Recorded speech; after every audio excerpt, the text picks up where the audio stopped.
Big topics, big stories, and big news. The Big Rich Show. It happens here.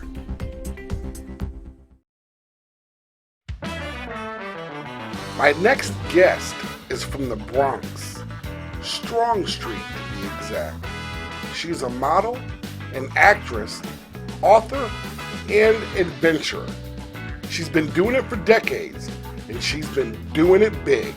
So join us next as we talk about her book, Last Model Standing, her pandemic cooking YouTube show, and life in general. Why? Because it happens here.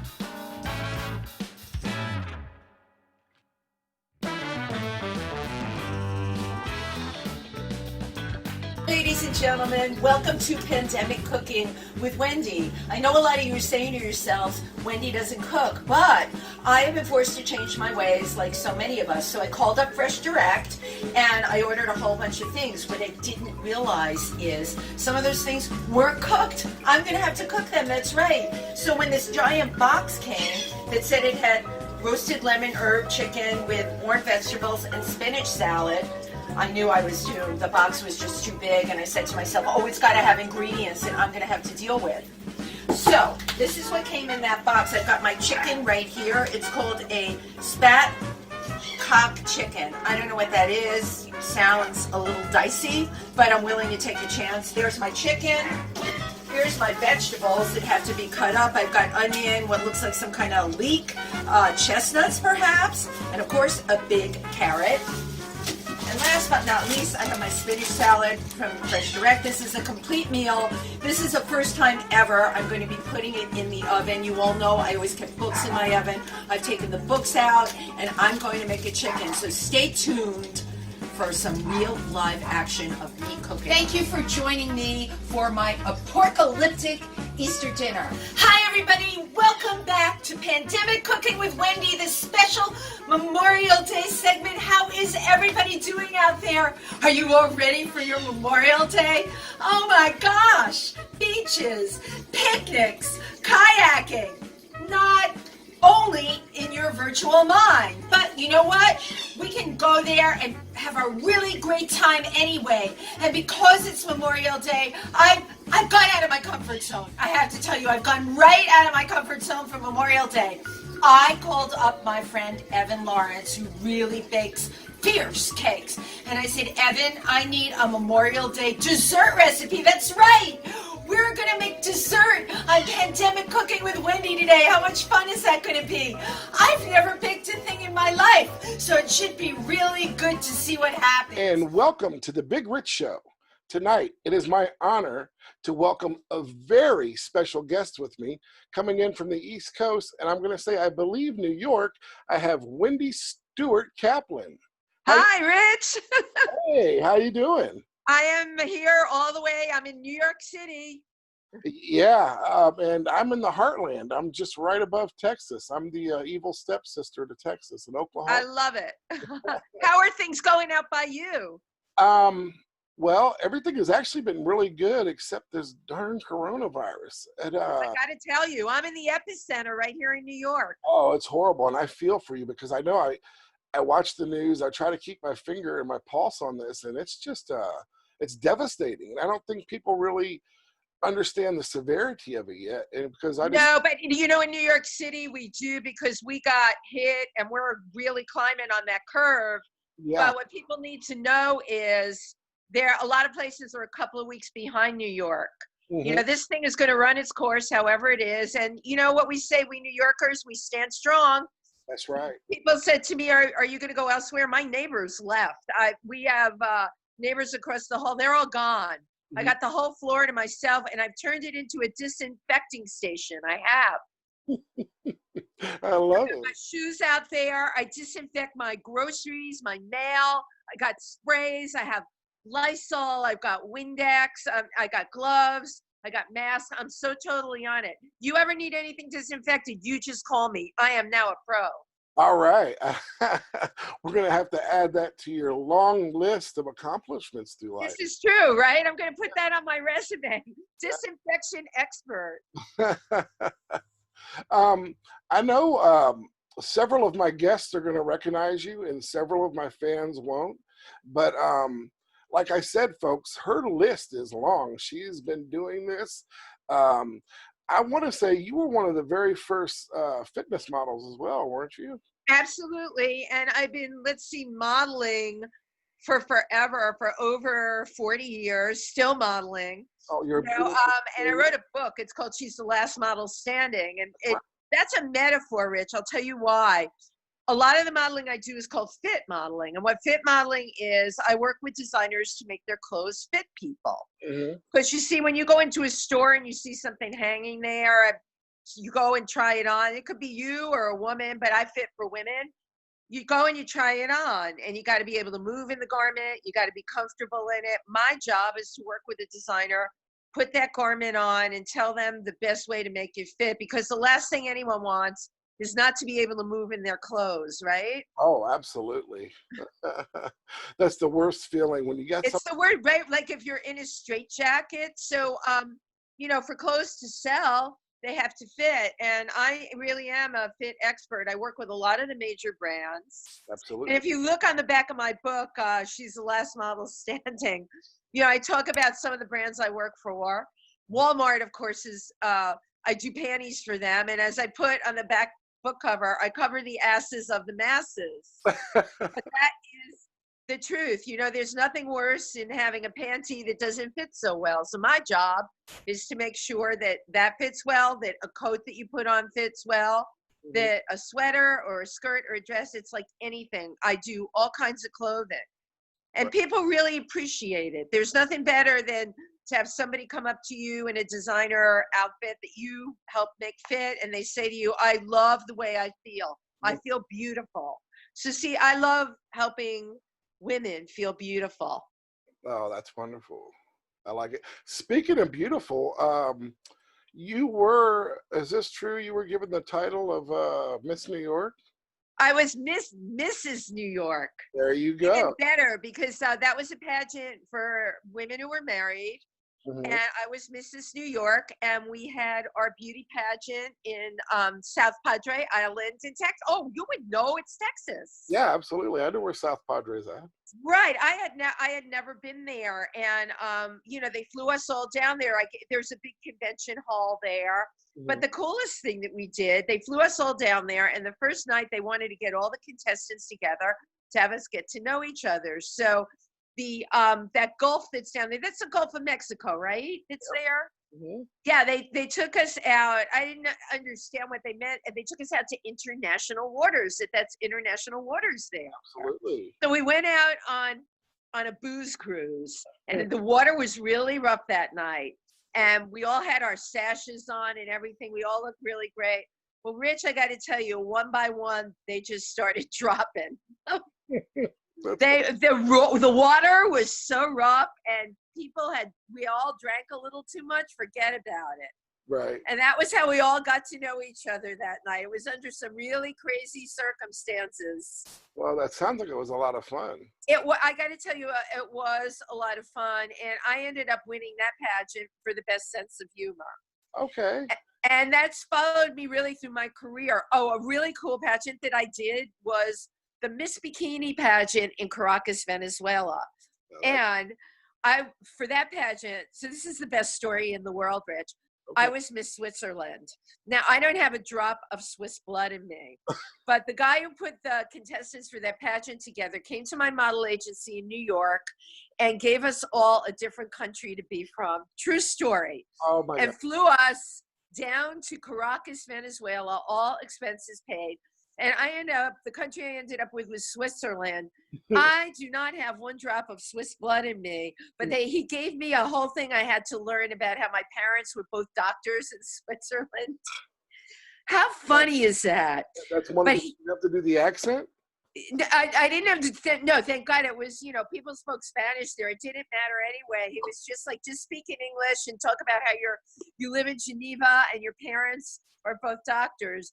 But one of the highlights of it, we were at a beautiful hotel there in the day, and it's still there, although we know Caracas has its problems there. It's called the Tamanaco Hotel, and that was considered 5-star. And when we were there, there was someone who was going to be hosting our pageant on television. A guy who I had never heard of that was this big South American star, and he was very handsome, really tan, gorgeous white teeth, and his name was Julio Iglesias. No way. Can you believe? And you know, our first day there, they told us we all had to meet by the pool and we have our sashes on. So there I was in my bikini with my Miss Switzerland sash, and we, you know, Julio was in a beach chair, and we were all posed, right, all around him.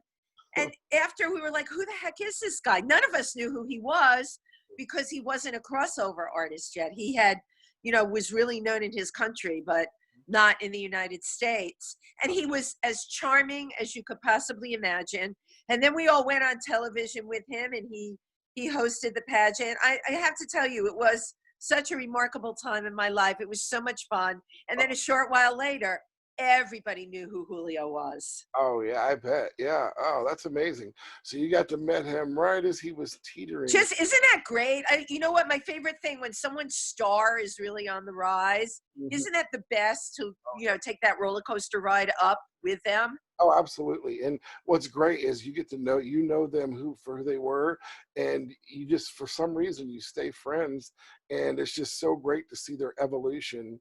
Oh my gosh, it's the best. Those are the kinds of things that inspire me in life. You know, I am definitely a person, and if you read my book, you'll get this. I see the world through rose-colored glasses. My glass is always half full, if not 3/4 full, and it doesn't matter what happens. Somebody who read my book, a well-known drag personality, said to me, Wendy, how is it that in your book, at the end of every chapter, you come out smelling like a rose, no matter what happened to anybody else? But you know what? That's my personality.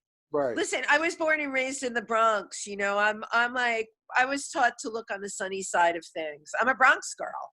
That's right. I love it. You are strong-willed too. Very strong. Yes, I am. Yes. Yes, I am. Very determined, strong-willed, and I don't take no for an answer. Do you know that when I came to New York to model, I was turned down by every model agency? Get out of here. I am not kidding you. And crazy excuses, just like this one really sticks out. The angles in your face don't match the angles in your body. To this day, I do not know what, I have no idea what that means, but I was turned down by every model agency initially, and I thought, well, they're just making a big mistake. And I just kept taking pictures until I got an agency to accept me. And then the rest is history. So I tell people, my book, She's the Last Model Standing, it really is a story of inspiration. I've done everything in the modeling industry. It led to all my opening doors for acting. It led to my spokesperson work. Anything that I do that's live promotion. Now I'm an influencer as well. It's because I just keep going no matter what. You know, people tell me, you're the ever ready bunny. You better believe it. I am, and my battery never runs out. And what are your friends? Your friends dub you the Kathy Griffin. Yeah, well, that they dubbed me the Kathy Griffin because I have that, that wacky sense of humor. I do have my sense of humor gets me through everything, the absolute worst of times. For example, right? Look what we got going on now. This is like above and beyond things that we can even wrap our heads around. But I decided, I had so many friends that were so upset because the truth of the matter is, this is just tragic. I came up with an idea. It's called Pandemic Cooking with Wendy. Okay, and it'll have its own YouTube channel. But right now you can access all of my episodes. I have 10 up so far. And they're on Facebook under She's the Last Model Standing. You can go to that page. All my episodes are there. And the reason I came up with this show, Pandemic Cooking with Wendy, is because the big joke is, Wendy don't cook. Wendy never cooked in her life. I lived in New York. I order out, right? I've got menus to every restaurant. But what's changed for me now? Well, the restaurants are all shut down. That's right. And a lot of places have shut down in New York, so it's not so easy. So I thought, I'm going to do a show about cooking, and I'm going to experiment with recipes and really, put myself out there. And up until about a week and a half ago, I was actually able to I had 2 guests on. One was a good friend, the actor Tim Moss, and then I had Jed Ryan, who's a performer and a nurse. Jed came here to just check on my husband and make sure everything was okay. So I thought, okay, I'll kidnap him and put him on the show. But now it's just going to be me on all the episodes because we really have reached this point here where, we have to really socially distance. And that's going to be coming to Texas too. We're going to have to do this to, get this epidemic done with. So in the meantime, I thought I'll make this really funny show, and people are absolutely loving it. Because you know what, Rich? I have no idea what I'm doing in the kitchen. Well, I'm actually a chef. Get out. Oh my, now I'm embarrassed. Oh my God, I don't want you to watch it. You gotta have me on one episode and we'll cook something from scratch. When the smoke clears and everything is better, that would be great. I'm also experimenting with possibly doing guests on Skype. We'll see how that works, or Zoom. That could work too. So you're a for real chef. My gosh, what's your favorite thing to make? Well, they don't call me Big Rich because I'm small. I love cooking. I love baking. I love breads. I can make a delicious Cuban bread that's authentic. I think we might have lost. Hold on, hang on. The bad thing about, hang on. Are you there? There you go. Okay. Yeah. Pastries and breads, but yeah, those seem to stay around my stomach. But when it comes to cooking, I love cooking Italian. That's your thing, huh? Oh, I love it. I love, and I like the old school, the rustic Italian. Not, anybody can do a spaghetti or a lasagna. I like getting into like the cannellonis and the manicottis and the things. Oh, so yeah, that's stuff that you kind of layer, isn't it? Yeah, absolutely. Yeah, the bad for you stuff. Right, that puts the pounds on. Well, you know what? I'm going to brag a little here. I've earned some bragging rights. I did make an Italian dish the other night, and I called it pasta quarantino. I love it. And okay, it wasn't any elaborate pasta like you make. I took regular spaghetti. I've never made regular spaghetti. Oh my God, you're learning all my secrets.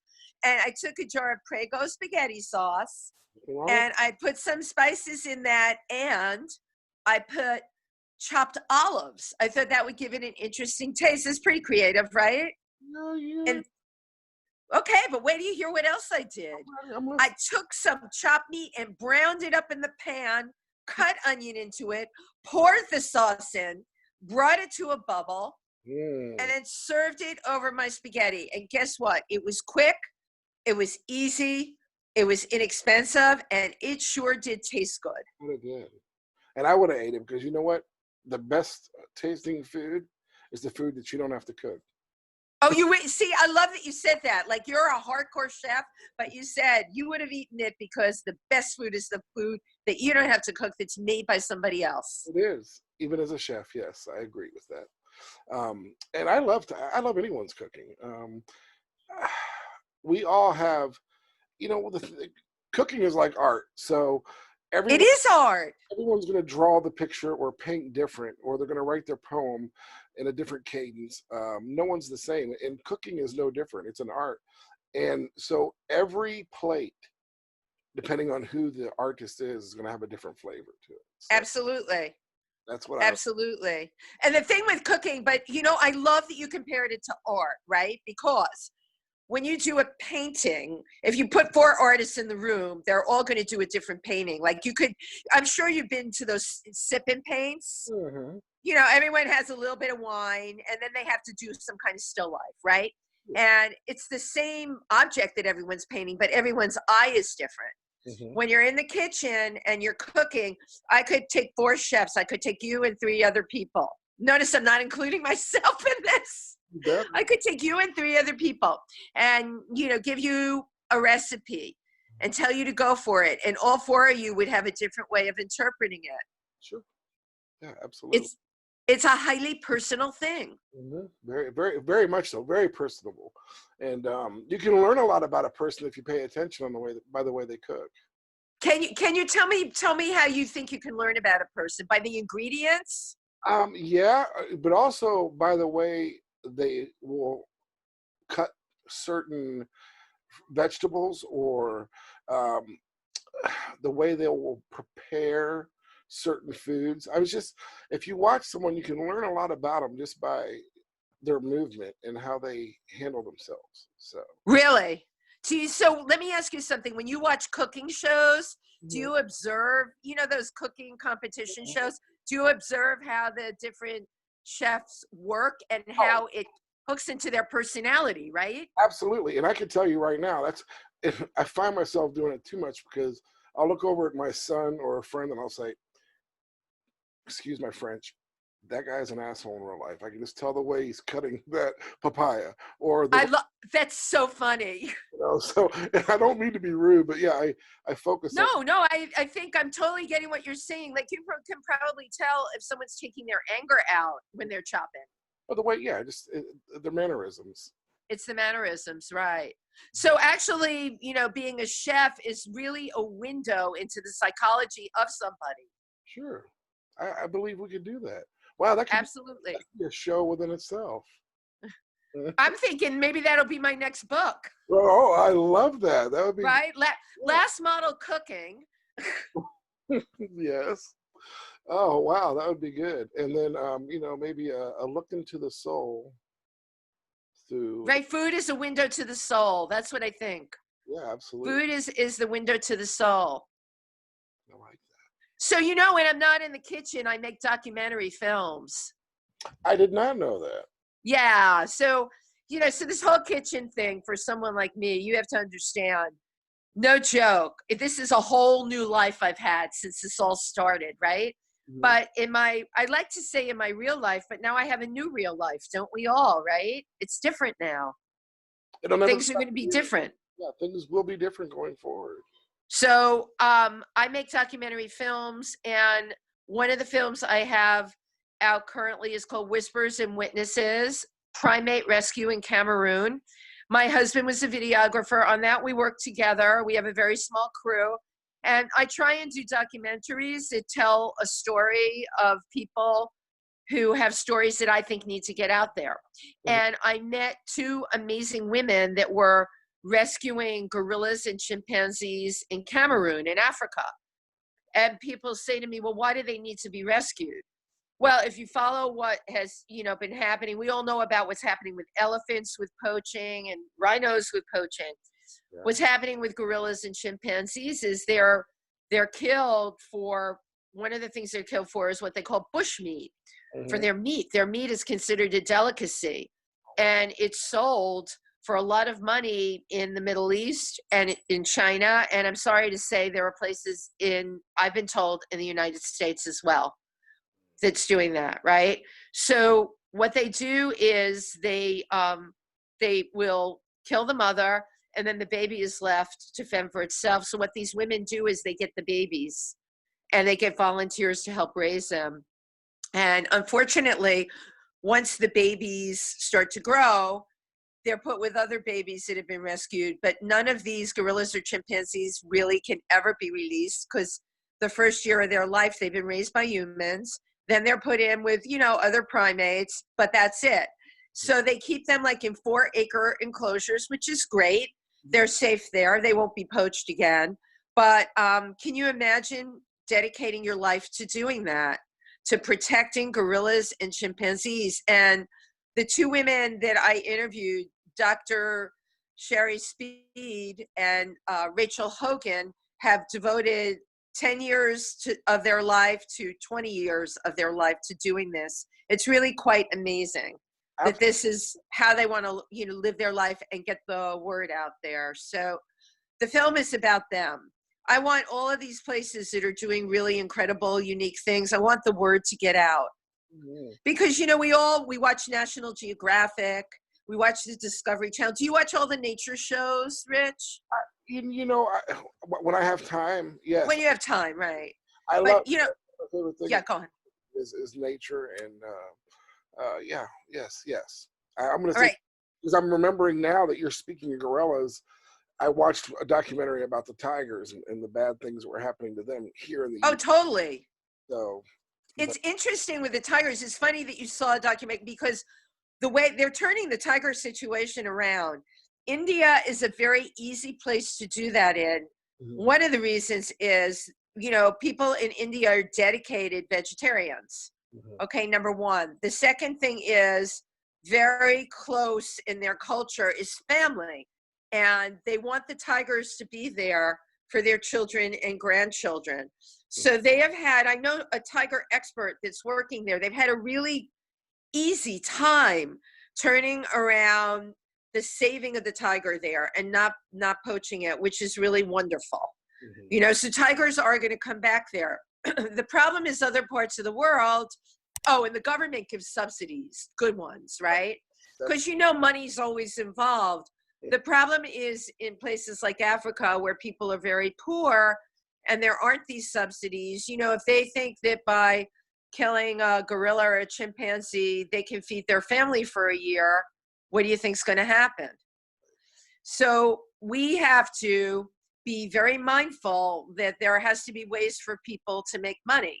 And the women that run these sanctuaries are quite incredible because they go into villages and they employ the local villages to help in the sanctuaries so they can provide a wage for people. And then their kids are given a school and told, you know, you want to preserve, this is your heritage. It's really quite remarkable. So those children are growing up with an awareness of what gorillas and chimpanzees are. But the whole system of getting people to cooperate and not poach animals, it's a very complex one. And that's what people need to know. That goes for elephants or rhinos or any of those things. Right. Now, this documentary, when are you planning on releasing it? Right now, it's still in film festivals. Once we get it out of the film festival stage, then I'll probably put it up on my YouTube channel. It's called Whisperers and Witnesses, Primate Rescue in Cameroon. And people say to me, why did you come up with that title? The Whisperers were, I met a man that actually, like, he's a gorilla whisperer. He can get within literally 2 feet, even a foot of the gorilla, will not be attacked at all. They consider him part of the family. And his name was Apollinaire, and he was a gorilla whisperer, definitely. And the witnesses are the women who are rescuing them. The witnesses are the people of Cameroon who are dedicated now to saving them.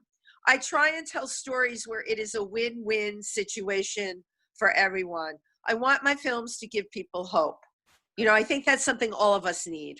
Absolutely. I can't wait. Now I'm excited. Oh, yeah. You and I will definitely stay in touch about that. Yeah, most definitely. And folks, you'll check it. I'll be throwing up links here on the bottom that you can follow with anything that we're talking about tonight. You'll be able to follow her and her journey and endeavors as she continues forward doing this. I had another question for you. I know of course a fan that knew I was going to be having you on asked about, said, oh, you got to ask her about the Geraldo. What did he ask about? Are you going on Geraldo? Oh, I had gone on Geraldo years ago. This is really funny. Geraldo featured me on there because I had a costume wedding on Halloween, and he was doing a segment on crazy weddings. And mine was definitely a crazy wedding. But here's where I lost out, though, and it's a good story. You had to become a member of a wedding party to come to my wedding. It was on Halloween, so you had to be either a bride or a groom, or, you know, part of the wedding party, best man, best woman, best whatever, okay? People took it as it was a costume party. They didn't realize that we had actually gotten married. So I did not get very many gifts, Rich. Oh. So when people ask me about that, I'm like, that was not the smartest thing that I could have ever done. However, I've spent the rest of my days throwing huge parties, either for birthdays or events or whatever, and making sure people knew they were very for real. And when people said, oh, should I bring a gift? I said, yes. I've been making up for lost time. That's right. I'm making up for all those lost gifts. I love it. That is great. We're doing good. It's almost getting about that time, though. I'm hearing rumblings in the background. It's like not the gorillas in the mist, but I think it's almost time for Gauntlet of Fire. The Gauntlet of Fire! Everyone that comes on the Big Rich Show has to run the gauntlet of All 5. right, here we go. I'm so ready for you, Rich. All right, Tell me. here we go. First one, I'm going to ask you, does Bigfoot exist? Yes. Okay, we got a yes. Do ancient type creatures such as mythical creatures from the past, pre-flood, centaurs, these types of things, did they or do they still exist? I Mermaids. totally believe they do. Yes. Okay. Did we go to the moon? Yes. Okay. Now, this one's to be funny. Is the Earth round, flat, or as Neil deGrasse Tyson says, pear-shaped? Oh, the world is definitely round. And I know this because I'm a member of the Explorers Club in New York, and we have a giant globe of what the world looks like. So yes, every globe is round. Have you ever seen a pear-shaped globe? Come on. No, never. And here's the last one for the questions on the Gauntlet of 5, and she will have run it. Have we been visited by aliens or people from other dimensions or planets? Totally and completely. Look at the lines of Nazca and Peru. Come on. You can't, there's so many things you can't explain. I believe it. I'm a believer as well. I believe. That's right. So do you want to elaborate on any of those? Yeah, I'd love to elaborate on all of them. So I love it. because I can elaborate on anything. So let's start with Bigfoot, right? Mm-hmm. There's a place I went to hike, High Point State Park in New Jersey. And I didn't know this, but people told me, go online, you need to read about High Point State Park. And I thought I'd be reading, nice waterfalls, great trails, or whatever. The sightings, I couldn't believe this. New Jersey, Rich, okay? Who knew, right? New Jersey, you think what exit? Mm-hmm. Who knew that Bigfoot was seen and there were a number of sightings? It was something that was bear-like, smelled really foul, Mm-hmm. was enormous, much bigger than a bear. And this is the best part. The face looked part human and part bear. And there were enough sightings in that park. Come on, you have to believe that. Absolutely. Okay. You asked me about centaurs. What do we think the Loch Ness Monster is? Mm-hmm. That's not a myth. Mm-hmm. I am convinced that that's what centaurs really evolved into. Okay. And people have spotted it. The problem is, unless you get this on camera, and I'm sure you've seen it too, not such clear images, Mm-hmm. but we know Nessie is out there. This stuff exists out there. Absolutely. I also believe in like there are mermaid type creatures in the ocean as well. Oh my gosh, there's so many things that we can't explain. Listen, I don't know if you know this, but only 20% of the deepest part of our oceans, right? We're talking about when we get down there and it's black, Mm-hmm. only 20% have been explored. I know this from the Explorers Club. So it's what we can't see. It's what we can't see down there. And here's what's going to happen, Rich, as they get better and better with technology, this is what I know, they're going to be able to start to see some of these things. There is something right now called LiDAR technology, where if I fly over a jungle and we put that computer from that plane centered on a rainforest below where you can't see anything, that computer, because of this LiDAR technology, can shoot right down, right into the ground and can find an ancient city. Wow. We did not have that ability 5 years ago, but we have it now.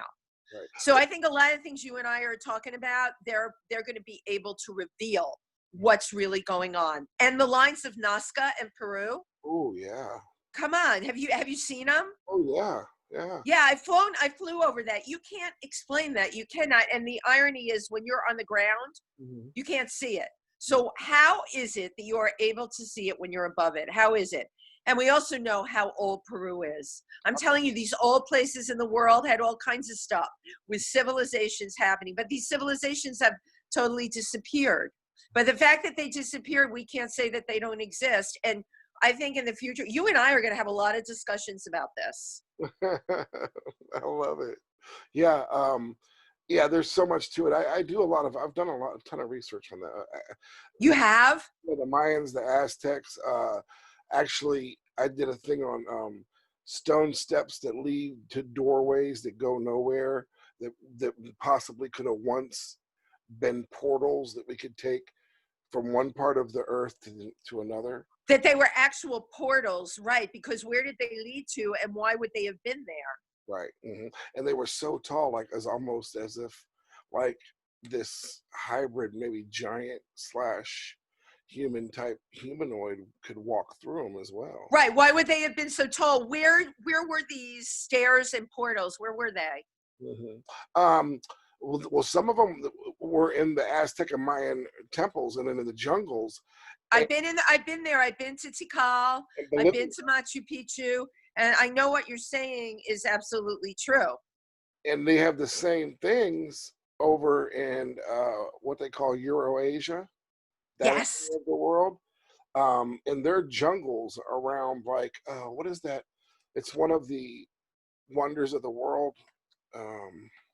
In Vietnam, in Cambodia. Cambodia, yeah. What is that? The name of that? Oh my God, I can't believe I've been there where all the temples are. But they around that area, they've been finding these as well. So it just makes you wonder. And like you said, the more technologically advanced we become, the more we're going to uncover. You're going to see everything is going to come full circle. A lot of the things that you and I know about and we question, how did that happen? In the coming future, we are going to have the answers to that. Yeah, no, we will. We absolutely will. I wholeheartedly believe that. Me too. That's good. And then, of course, the globe, I believe it is round. You believe that it's round? Yes. I don't think it's pear-shaped. No, and I don't think it's flat either. No, I don't think it's flat either. I mean, right. You know how I know that the world is also round, not just from the globe. I know geologists that do what they call core drilling, and they drill to the core of the earth. Okay. All right. And it's how those drills have to go in. And why do they do this? They do this to analyze the layers in the earth. Because what they're finding about climate change, a lot of the answers to that are in the layers of the earth. But up until recently, they didn't have the ability to do that. So once again, here we go. It's technology. Going to be the big game changer. That's all I can tell you. What do you think was all the hoopla going on down in Antarctica? Well, the hoopla in Antarctica, it is interesting. They don't have corona there. And I know a lot of scientists that are working down there, all right, because what's happening because of the melting and how it's affecting the world. There's a lot of people trying to figure out how we can slow down climate change. Notice I didn't say stop, because you can't, all right, but we have to really look into how it can be slowed down and how we can preserve the lands there. And one of the things that's happening in Antarctica that's scary for all of us, and people have hooked this into a pandemic. You're going to love this way of thinking, Rich. In Antarctica, there's permafrost. It's the frozen ground. As the temperature of the earth goes up, the permafrost starts melting. What gets released into the air is bacteria, okay, that can set off other things. So people are not so sure if there wasn't something in the air that actually set off this particular virus, this pandemic. Because think about it, all right? I know in our culture, people are like, if it came from a snake, why are people eating snakes? Well, different cultures do different things. I never would judge that. All right, but why now? Why did this happen now? Why did this virus come out now? What causes a virus to mutate, to go from, what do they call it, zoogenic, when it goes from an animal into a person? Why did this happen now? And you know what, Rich, you have to look at everything. We do, yeah. You're absolutely right. And a lot of people will discount that before you can even get it out of your mouth. But that's not fair as well. We've got to analyze and observe. Exactly. Try to compute everything. Because if we are having things melt in the permafrost, like you said, that is releasing. This will have a chance to mutate not only this virus, but it could be. Thank you. Right. And they're going to mutate because we're talking about stuff that has been frozen for tens of thousands of years, if not longer. Exactly. and our bodies have never dealt with it. We're not, genetically, we're not put together to do that. However, if you want to get into like genetic research, right? This is something that is being worked on, how do we affect our genetic composition so that we are able to deal in a world, okay, that the temperature is going up in and things are going to be released. That's these are all the like the new frontiers. It's like so interesting to me. The nanotechnology, and where they're talking about where they can even possibly be able to splice and manipulate DNA to make us stronger, faster. That's exactly right, with nanotechnology. And I believe that's going to have to happen going forward. I mean, one thing all of us have learned from this pandemic, it is no longer business as usual. Honest to God, I feel like I'm in a science fiction movie. I feel like I'm living the movies that I watched. Contagion, Outbreak. Come on, that was stuff in the movies. Now we're all living it. Yeah, and my friend was like, man, it's weird that we're watching Contagion and this is going on. I'm like, I know, isn't it? But I also look around at the people while I'm out in public, and I feel like I woke up in that one movie that had Owen Wilson's brother in it, Idiocracy. Oh yeah. Because everybody's walking around like nothing, business as usual around here at least. Yeah, but I have to tell you this, Rich. So like 3 weeks ago, on the weekends, I'm in a place called Milford, Pennsylvania. Pretty little town. Love it. Love my community out there.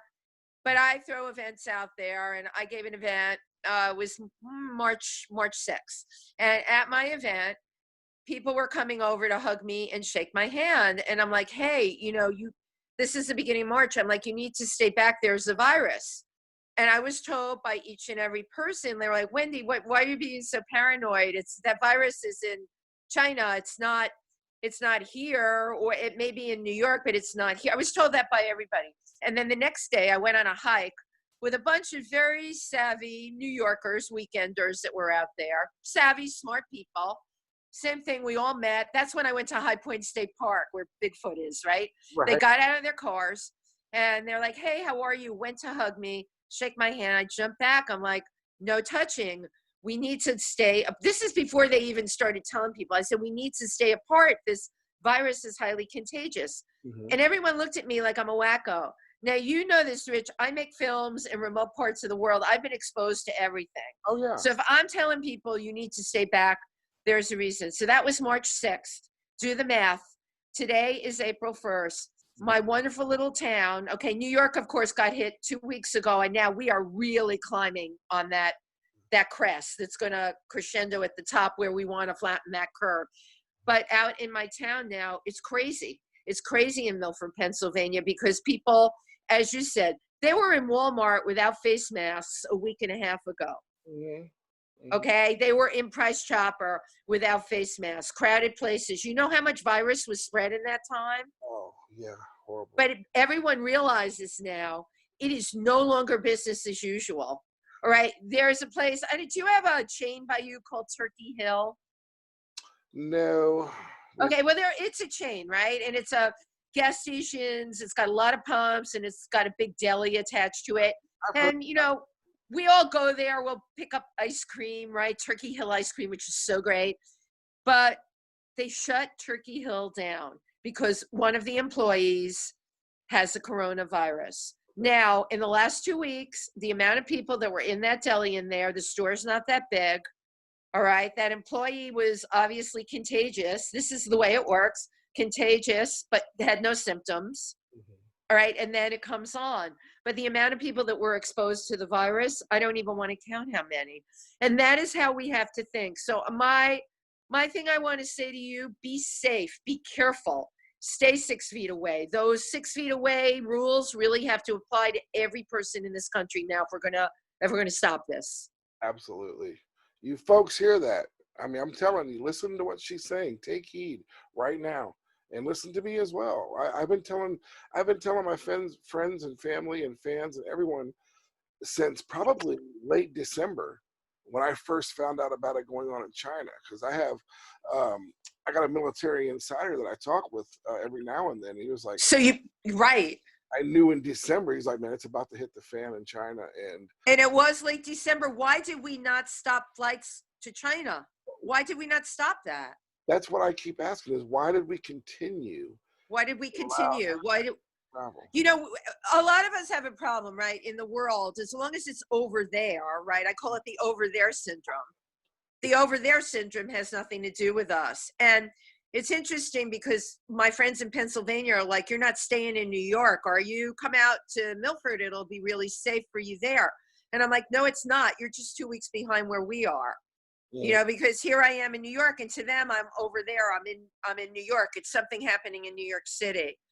We are all going to really have to get very smart very quickly, practice the 6 feet distancing, be vigilant about the hand washing, glove wearing, the stores, all the supermarkets now in the Northeast, and you can read this, they're making people line up 6 feet apart, and they're not allowing big crowds in the supermarkets. I mean, now this is in the whole Northeast. So this is going to be happening everywhere. Oh, yeah. And, you know, it's sad that we've got to take people by the hand because as a whole, I think Americans have become too proud, too spoiled, too used to not being told what to do. Right. Even though all these things are being suggested for your safety, don't do this. Oh man, I'm gonna do it. Right. You can't tell me what to do. I'm American. I'll do what I want. You know. Right. My dead hand. You know, and I'm not making fun of people because I love everyone, but it just seems that that's the overall mentality, and that really frustrates me because common sense, folks. Common sense. But I think, you know what, Rich?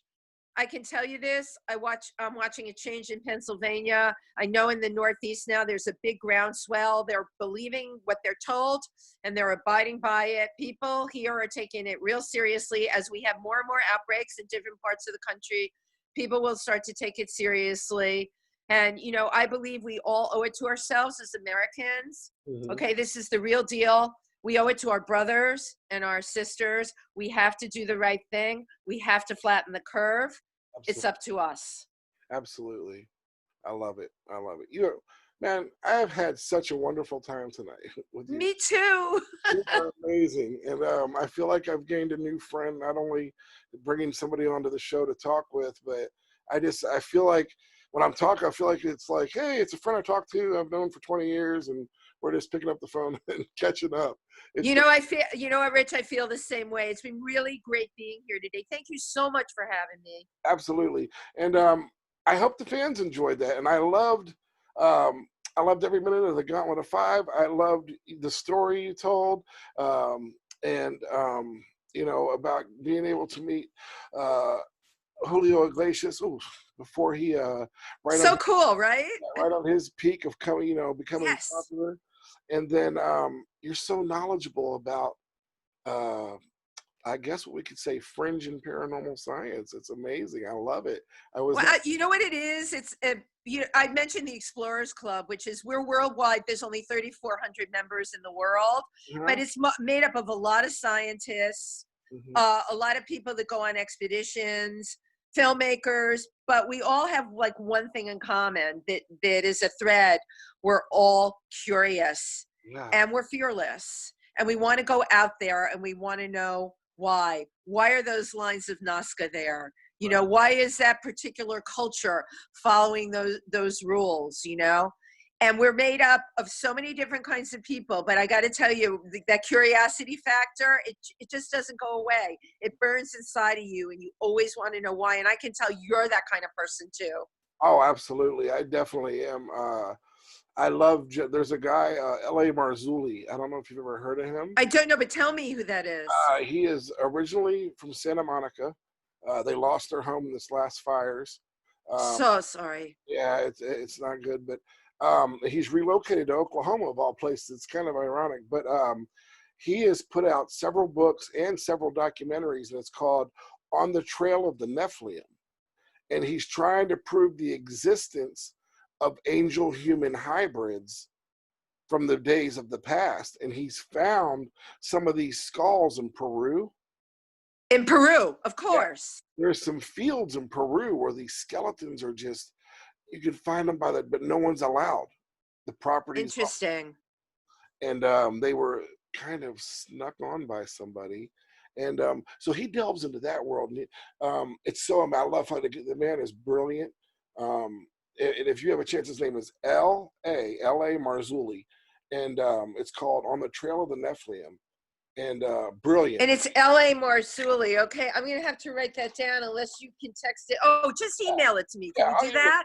Yeah, I got you on that. Perfect. I would love it if you're into that side of it as well, trying to see. I'm totally, you know what, again, I'm curious, like, why does this guy believe this? Mm-hmm. What research has he done? I'm so fascinated, you know, what turns him on so much to have him have this belief? Okay, and I really want to share that. Yeah. Now he's passionate. It's his life's work. And he's passionate about it. Oh yeah. Isn't it great when somebody's passionate about something? My God. We all need to become more passionate. Yeah, when you go all in and you don't know which way it's going to go, but that passion drives you, there's exactly no better feeling, because it doesn't matter if it's going to break you or make you. You're doing what you want to do, and that's exactly. You know, and if more people did that, I think we would have more happy faces. Me too. But anyways, is there anything you would like to tell the people before you go tonight? I just want to share my social media information, okay? You can find me on Facebook, Wendy Stuart. You can find my Pandemic Cooking with Wendy on Facebook under She's the Last Model Standing, which is a dedicated page to my book. My book, She's the Last Model Standing, can be found on Amazon, both in hardcover and in Kindle. My website, God, I got a lot of stuff going on here, Rich. www.wendystuarttv.com. I have all kinds of cool things on my website. And for those of you that are doing Instagram, I'm also on Instagram under She's the Last Model Standing on Instagram. I like it. How's that for a lot of social media? You're getting there, girl. I am. And, you know, I do have Twitter, but I am a little lazy with that because it's just, I'm a very visual person. I love putting up, you know, good worded posts on Facebook or great pictures on Instagram or even on Facebook. And, you know, I get to Twitter and it's like, oh, I have to think about, you know, a tweet, a short but sweet tweet. Right. I like that. I'm not a short but sweet kind of gal. You know, you heard it here today. You know, I'm a gabber. There's no room on Twitter for gabbers. We're going to have you on the live radio show one night on a Sunday. Oh, I would totally love to do that. Oh, yeah. We have so much fun. It's an hour of gossip. And you're kidding. Oh my God, I love gossip. That would be great. We just gossip about Hollywood or what's going on in entertainment, funny stories, crazy stories. Last Sunday, I think we did the top 5 celebrities with the most arrests. And I think Charlie Sheen came in first place with like. Oh, really? Wow. 7. And so we gave him a shout out from his son winning.